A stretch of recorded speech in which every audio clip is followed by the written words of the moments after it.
শীতের ভিতরে এরকম যদি নাস্তা হয় তাহলে তো কোনো কথাই নেই। তোয়ের সব কিছু দেখেন, আজকে কিন্তু আমি কিছুই করিনি, সব কিছু কিন্তু বাহির থেকে কিনে আনা হয়েছে। কারণ সকালবেলা ঘুম থেকে উঠতে ইচ্ছে করছিল না, তাই মনে করেন এখন কিন্তু বেশিরভাগ সময় সকালবেলা কিন্তু নাস্তা বাহির থেকে কিনে আনা খাওয়া হয়, কারণ শীতের জন্য উঠতে ইচ্ছে করে না।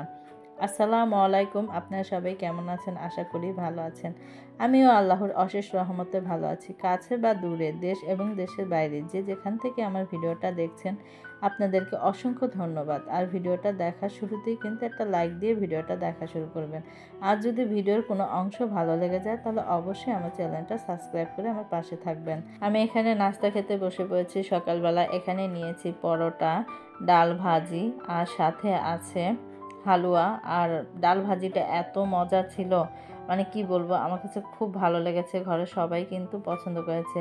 আর হালুয়াটা কিন্তু অনেক মজা ছিল, কিন্তু সবচেয়ে বেশি মজা ছিল ডাল ভাজি। আর অনেক দিন পর কিন্তু পরোটা খাচ্ছিলাম, আর পরোটা দিয়ে এই ডাল ভাজিটা খুবই মজা লাগছিল। আমার কিন্তু বেশি পছন্দ তন্দুর রুটি, কিন্তু পরোটা দিয়ে মানে খাচ্ছিলাম তো খুব ভালো লাগছিল। ডাল ভাজিটা খুবই মজা ছিল। মানে প্রতিনিয়ত মানে যে হোটেল থেকে আমরা এনে খাই, আজকে সেই হোটেলের না, কিন্তু এটা অন্য জায়গার হোটেলের ভাজি। আমি তো কালারটা দেখে মনে করেছিলাম কেমন জানি হবে, কিন্তু না, আলহামদুলিল্লাহ খুব ভালো ছিল। রাতের বেলায় আদনানের আব্বু অফিস থেকে আসার সময় এই তো কিছু টুকিটাকি বাজার নিয়ে এসেছে। এগুলো তেমন না, শুকনা বাজার। 2 কেজি চিনি, তারপরে এই তো দেখেন দারচিনি, তারপর সাথে আছে কিন্তু চা পাতি। তা সেটাই আপনাদের সাথে একটু শেয়ার করলাম। এখন সেগুলো সবগুলো বরমের ভিতরে ভরে রাখবো। 2 কেজি চিনি দিয়ে কিন্তু আমাদের সারা মাসটা খুব সুন্দরভাবে চলে যায়। কারণ মনে করেন 2 টাইম কিন্তু আমরা চা খাই, আদনানের আব্বু আর আমি কিন্তু চিনি খাই না, শুধু লিকার আর গুঁড়া দুধ দিয়ে মনে করেন যে চাটা খেয়ে নিই।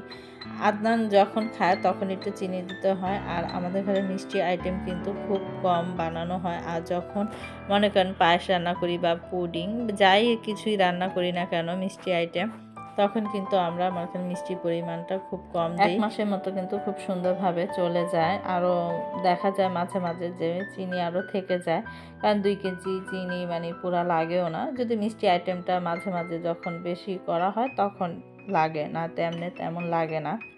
আর একটু হিসেব করেই চলা ভালো, কারণ মনে করেন যে এখন যে দ্রব্যমূল্যের যে দাম, তাই প্রতিনিয়তই মনে করেন যাই কিনি না কিনি একটু হিসেব করে চলার চেষ্টা করি। কারণ মনে করেন যে আমরা যদি সাংসারিক না হই তাহলে কিভাবে হবে।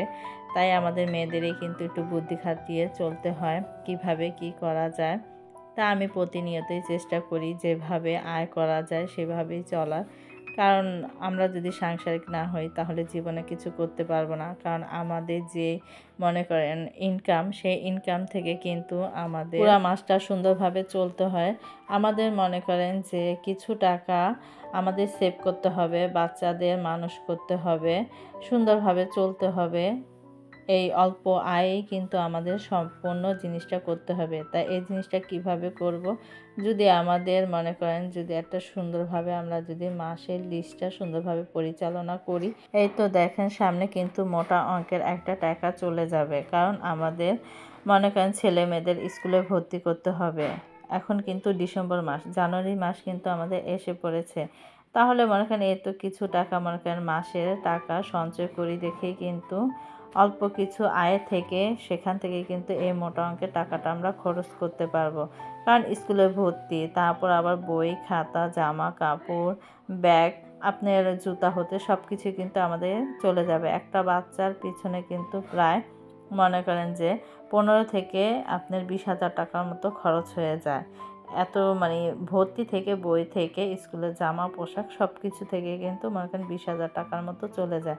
তা এই টাকাটা কিন্তু আমাদের মনে করেন যারা আমরা মধ্যবিত্ত আছি তারা কিন্তু আমাদের জন্য অনেকই কষ্টদায়ক। তাই মনে করেন আমরা তো আর কারো কাছে হাত পাততে পারবো না। মধ্যবিত্তরা কিন্তু মনে করেন না খেয়ে থাকতে রাজি আছে, কিন্তু কারো কাছ থেকে হাত পেতে নিতে রাজি না। কিন্তু সবাই কিন্তু এক না, কিছু কিছু শ্রেণীর মানুষ আছে মনে করেন যে তারাও আসতে চলতেছে, তারপরে কিন্তু মনে করেন যে মানুষের কাছ থেকে মানে ধার করে ঋণ করে চলতে তারা মানে খুবই ইচ্ছুক, এরকম একটা অবস্থায়। আবার কিছু কিছু শ্রেণীর মানুষ আছে যে না খেয়ে থাকবে, তারপরে কারো কাছ থেকে হাত পাতবে। আল্লাহ পাকের অশেষ রহমতে কারো কাছ থেকে হাত পাতা লাগে না, কারণ বুদ্ধি খাটিয়ে চলি দেখে অল্প আয়ও কিন্তু সংসারটা সুন্দরভাবে মনে করেন চালাতে পারি আলহামদুলিল্লাহ।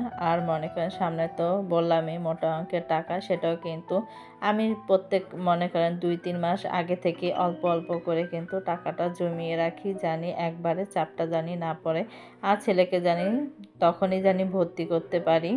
তা আমি সবসময় এরকমই করে থাকি, অল্প অল্প করে মাসের টাকা থেকে জমিয়ে আমি এই টাকাটা আলাদা করে রেখে দিই। পরবর্তীতে আমার কোনো সমস্যা হয় না, যখন ভর্তির সময় হয় তখন কিন্তু আমি সুন্দরভাবে ছেলেকে ভর্তি করাতে পারি। তারপর বই খাতা, ছেলের পোশাক সব কিছুই কিন্তু আমি সুন্দরভাবে করতে পারি, কারণ আমরা একটু হিসেব করে চললে আমাদের মনে খুব সুন্দরভাবে কিন্তু ছেলে মেয়েদের ভালোভাবে আমরা স্কুলে ভর্তি করতে পারি। আমাদের মনে করেন পরবর্তীতে একটা মোটা অঙ্কের টাকা টানাটানি লাগে না, খুব সুন্দরভাবে সব কিছু করতে পারি। আমি যেমন করে করি, আপনারাও যদি মনে করেন অল্প আয়ে যারা আমাদের মতো, তারা কিন্তু এরকমভাবে অল্প অল্প করে গুছিয়ে ছেলে মেয়েকে কিন্তু খুব সুন্দরভাবে বছর শেষে আপনি কিন্তু স্কুলে ভর্তি করতে পারেন।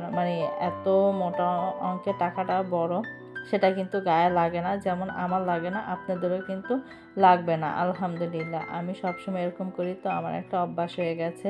তাই আপনারা যদি এভাবে চলেন তা আলহামদুলিল্লাহ আপনাদেরও কিন্তু একটা অভ্যাস হয়ে যাবে। তা আমরা মধ্যবিত্তরা আমাদের কিন্তু সব দিকে কিন্তু হিসেব করে বুঝে শুনে মনে করেন চলতে হয়, কারণ কিসের জন্য আমরা এত হিসেব করে বুঝে শুনে করি? ছেলে মেয়েদের জন্যই তো, আর ভালোভাবে সুন্দরভাবে বাঁচার বা থাকার জন্যই তো আমরা এরকমভাবে মনে করেন চলার চেষ্টা করি।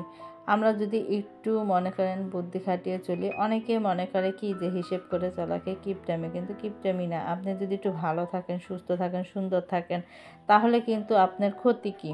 আর অল্প খান, আপনার ঘরে তো কেউ এসে বসে থাকে না দেখার জন্য।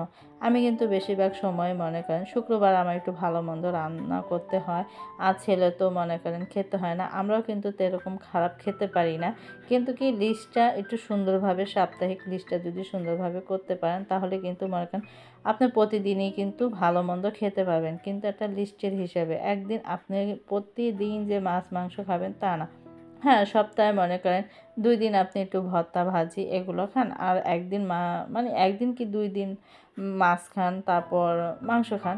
এরকম করে একটা যদি সুন্দর করে যদি একটা লিস্ট করা হয়, তাহলে কিন্তু মনে করেন সপ্তাহটা সুন্দরভাবে চলা যায়। আর প্রতিদিন কিন্তু মাছ খেতে ভালো লাগে না। সপ্তাহে 2 দিন বা 1 দিন ভর্তা ভাজি খান, তাহলে দেখবেন ভালো লাগে। আমি কিন্তু প্রত্যেক দিন মনে করেন সপ্তাহে 6 দিনই কিন্তু মাছ খেতে ভালো লাগে না। আমি একদিন কিন্তু ভর্তা মনে করেন ভর্তা না তো শাক করে থাকি, আমার কাছে খুবই ভালো লাগে। আর ছেলে তো খেতে চায় না, ছেলেকে একটা ডিম ভেজে দিলেই এনাফ, আর কিছু লাগে না, আর ডাল হলে কিছু লাগে না। বাচ্চাদের জন্য কিন্তু আমাদের একটু মনে করেন যে করতে হয়, আমরা যা খাই বাচ্চারা খেতে চায় না। যেমন আমার ছেলেটা কিন্তু এখন বাচ্চা না, একটু বড় হয়েছে মাশাআল্লাহ। এখন মনে করেন ও কিন্তু তারপরে কিন্তু সবজি খেতে চায় না বা ভর্তা ভাজি এগুলো খেতে চায় না। তো ওর জন্য কিন্তু এক্সট্রা করে আমি মনে করেন যে 2 থেকে 4 কেজি মুরগি আমি এক্সট্রা করে কিনে রাখি। ওইটাই মনে করেন মাঝে মাঝে আমি ভেজে দিই, না হলে ডিম ভাজা দিয়ে ওর খাওয়া হয়ে যায় সুন্দর মতো। তা বাচ্চাদের জন্য যদি আমরা যদি 1-2টা মুরগি এনে রেখে দিই, কিন্তু ওরা কিন্তু সুন্দরভাবে মনে করেন একটু ভেজে দিলে 2-1 পিস বা ডিমটা ভেজে দিলে ওরা কিন্তু সুন্দরভাবে খেতে পারে। তা আলহামদুলিল্লাহ আমি এভাবে মনে করেন আমার সংসারটাকে পরিচালনা গুছিয়ে রাখি দেখে আলহামদুলিল্লাহ এখন ভালো আছি আপনাদের দোয়ায়। ভিডিওটা আর বড় করব না, সবাই ভালো থাকবেন, সুস্থ থাকবেন, আমাদের জন্য দোয়া করবেন, আমরাও আপনাদের জন্য দোয়া করি। আল্লাহ হাফেজ।